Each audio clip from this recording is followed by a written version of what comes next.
Hey everybody, how's it going? I'm Paul, I'm with the DiceyReview.com, and today we're going to be looking at the 2 to 4 player game Dragon Island, designed by Mike Fitzgerald and released by R&R Games. We'll begin by setting the game up. To set up, each player will take a player screen in their player color. The back of the player screen will display the 8 possible steps that a player can take on their turn. Some of them are mandatory, some of them are conditional, and some of them are optional.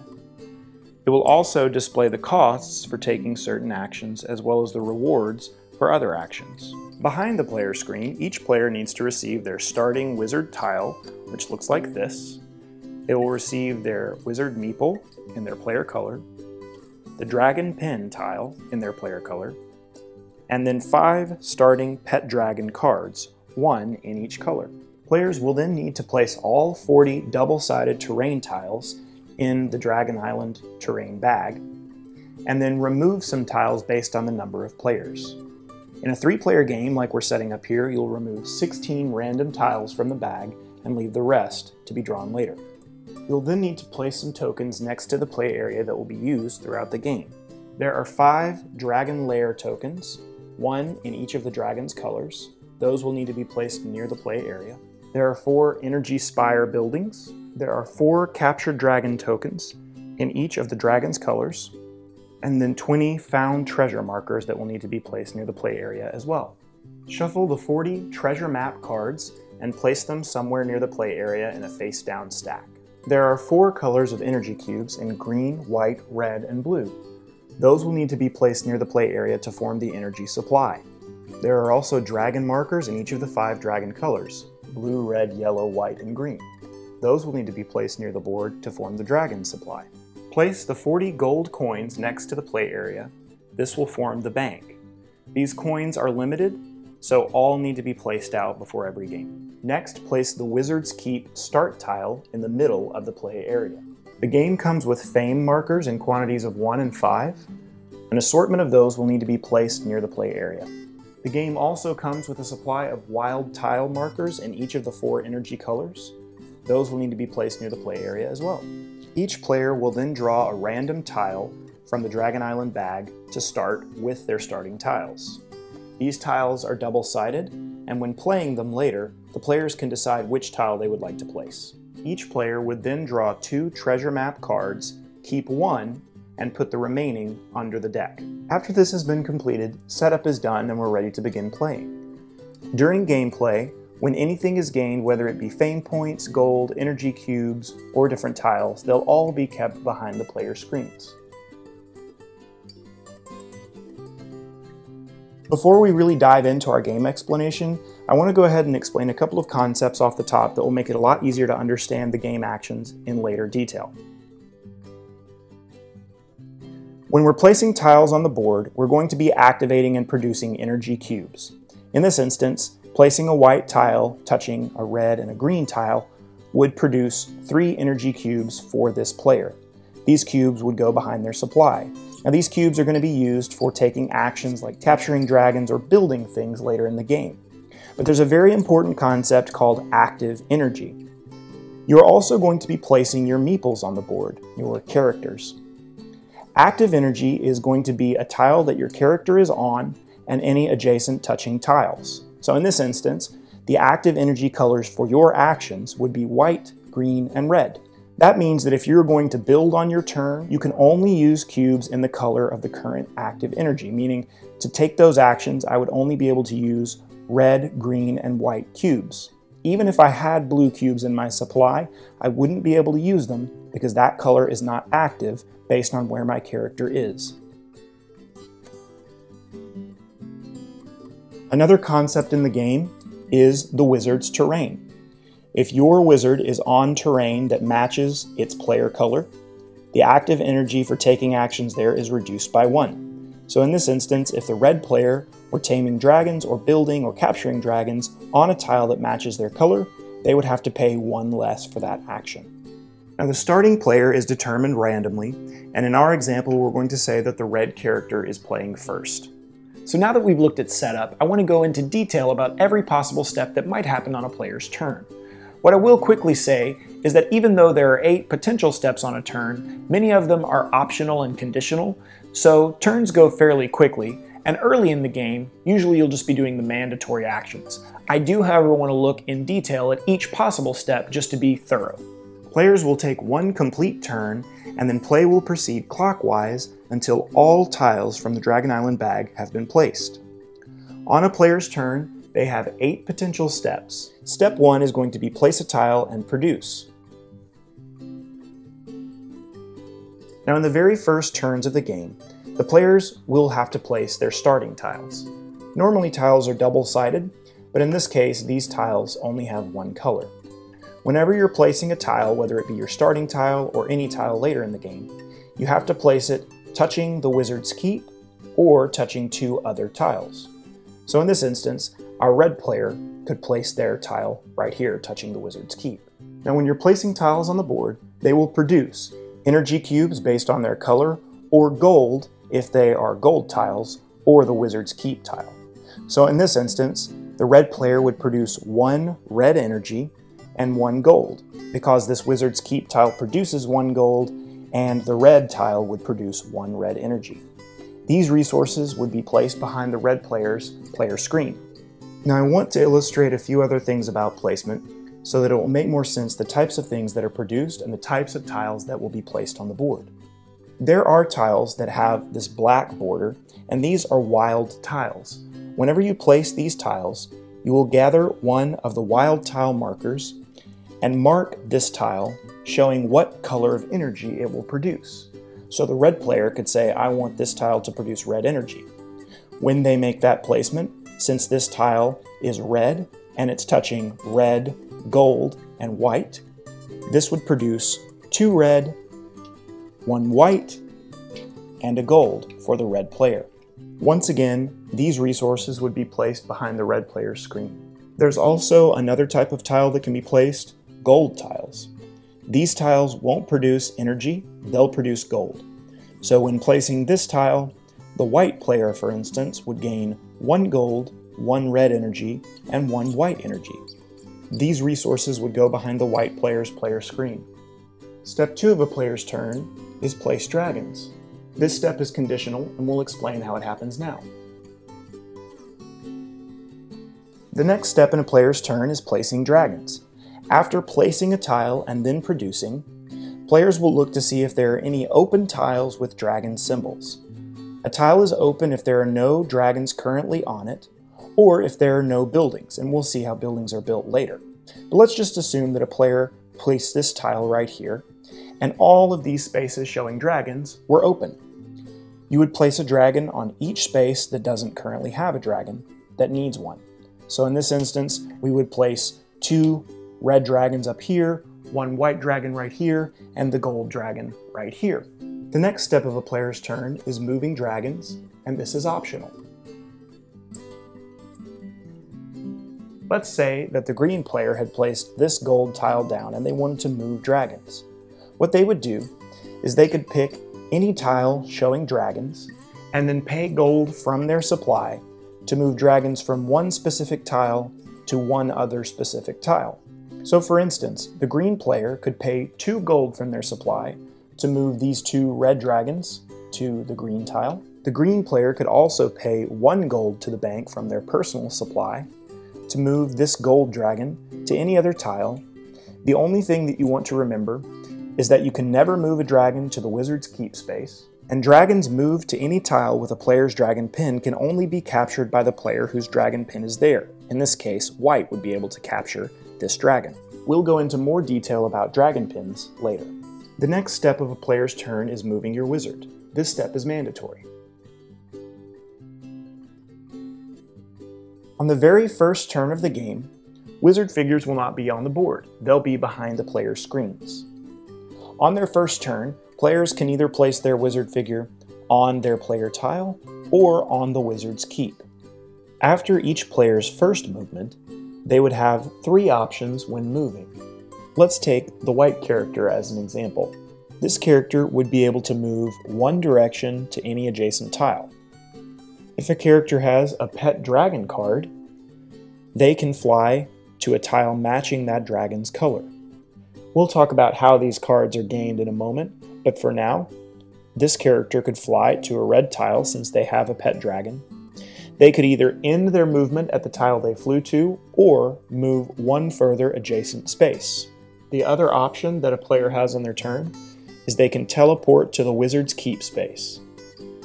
After teleporting to that space, they can either end their movement there, or once again move one adjacent direction. The fifth step of a character's turn is dealing with dragons, and that step is conditional. When dealing with dragons, you have one of two options. The first thing that you can do is tame a dragon. Let's say that our red character right here moved to this gold spot. To tame a pet dragon, there can only be one dragon figure on the space where you want to tame that dragon.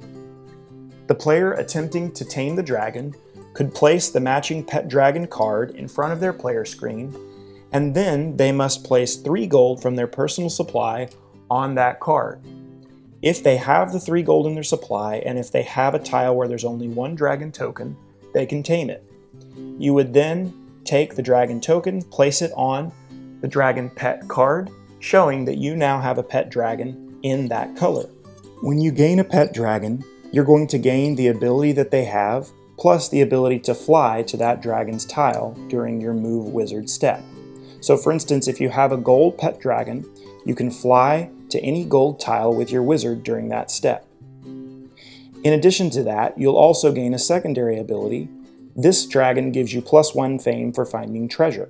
We'll talk about treasure in a little bit, but just know that each dragon, if you have them as a pet, gives you a separate special ability as well as more flexibility when moving. The other option that players have is capturing dragons. You can only capture dragons if there are 1 or more dragon tokens on a space where you want to capture them. Let's say that the red character wanted to capture dragons on this space right here. Capturing dragons costs 10 active energy. If you remember from our earlier discussion, the energy that's active is dependent on where your wizard is located and any adjacent touching tiles. Now, since the wizard's keep produces gold and there is no active energy cube for gold, our current active energy would be red and white, since red is the tile where your character is standing and the 2 attached tiles are red and white. If you'll also remember, your wizard's terrain will give you a discount of 1 when trying to capture dragons or build buildings, which we'll talk about in a moment. So currently with this setup, it would cost the red character 9 active energy to capture these 2 dragons, and the available cubes he would have to use would be red cubes or white cubes. So in this instance, the player could pay a total combination of 9 red and white cubes to capture these 2 dragons. It always costs 10 energy or 9 if you have a discount for your terrain, no matter the number of dragons that are on a tile. So even if all of these 3 dragons were on the tile, you would still only pay 10 active energy to make this capture. The very first time you capture a variety of dragon in the game, red, green, or white in this instance, you would gain a captured dragon token of that color. These tokens are simply used for in-game tiebreakers, so other than that, you don't have to worry about them in the game. But since in this example, this is the first time the white character is capturing a white, green, and red dragon, they will gain those 3 tokens. Players will gain 2 fame points for each variety of dragon that they capture, and then 1 additional fame point for any multiples of the same color. So in this example, the white character would gain 2, 4, 6 fame points, plus a 7th fame point for their second red dragon.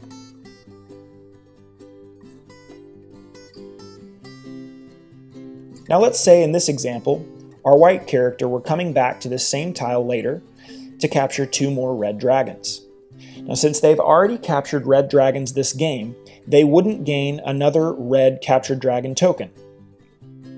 They would, however, gain 2 more fame points and then 1 additional fame point for the second red dragon captured.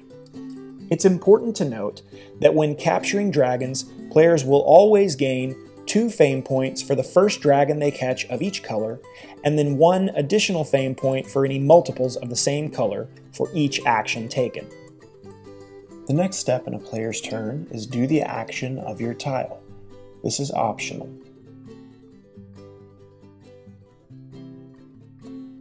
I've laid out some new tiles in different configurations so that we can see what each action will do when we take them. Since the green and the white character are currently on the Wizard's Keep tile, we'll go ahead and mention what this action does. This action allows you to take 2 gold. Dragons can never be placed on this tile, and treasure can never be found on this tile.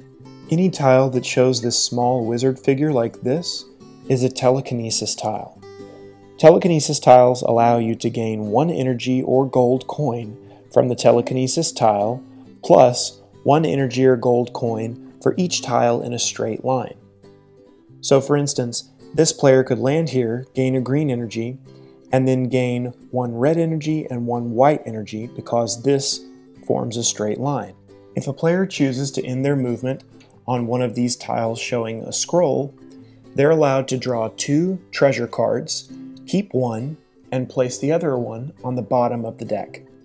Any tile showing a hammer symbol is a build tile.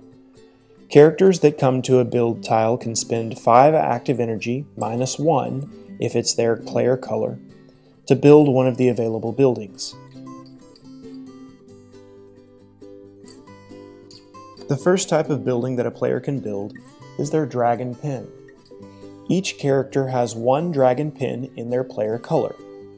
When a dragon pin is built, the player will gain 2 fame for building that building.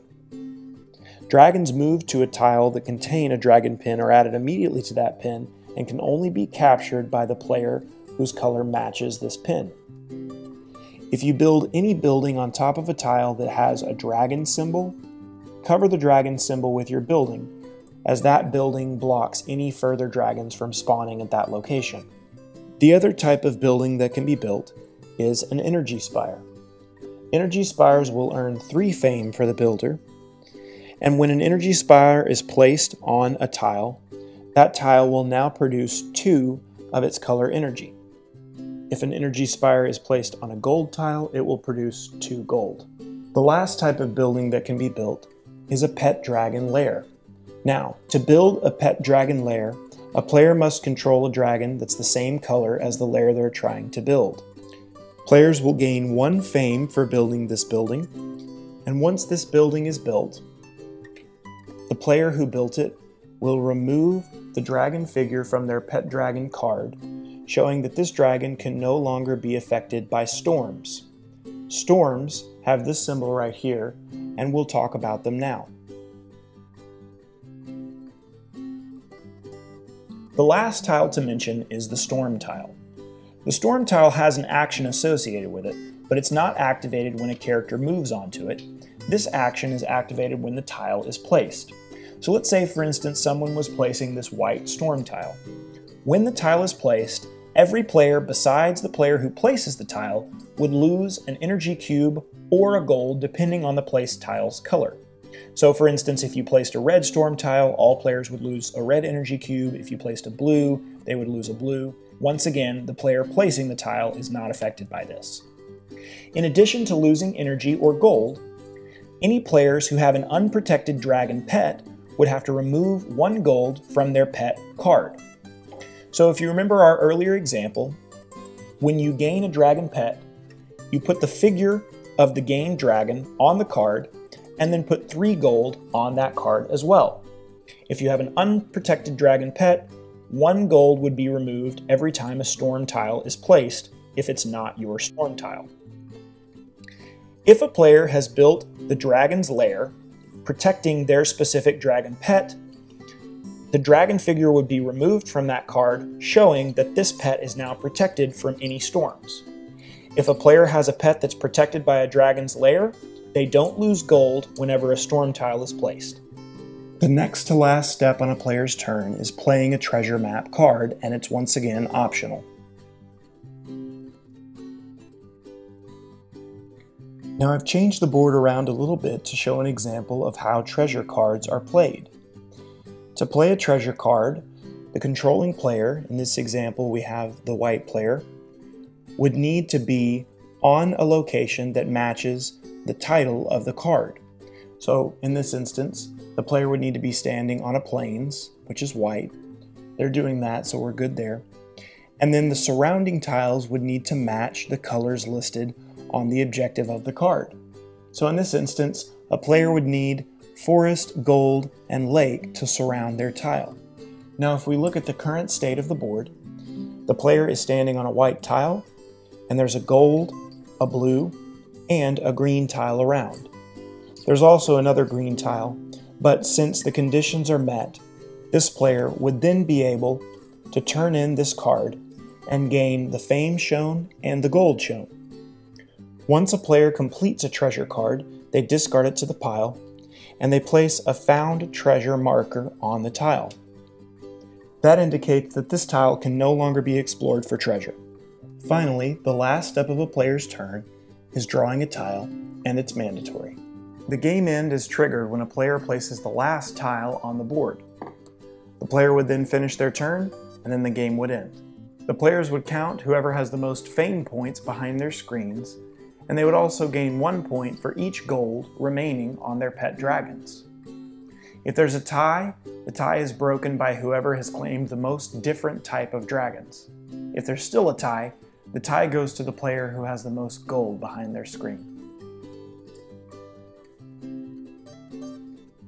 Thanks so much for watching. We hope that the video was helpful, and we hope that it was informative. If you have any questions, you can email us at thedicey@gmail.com. If you'd like to see more of our videos, check out our YouTube channel, www.youtube.com/thedicey-review. If you'd like to hear more from the Dicey Review, we have the Dicey Review podcast. You can find it on iTunes, Stitcher, and any other podcast app.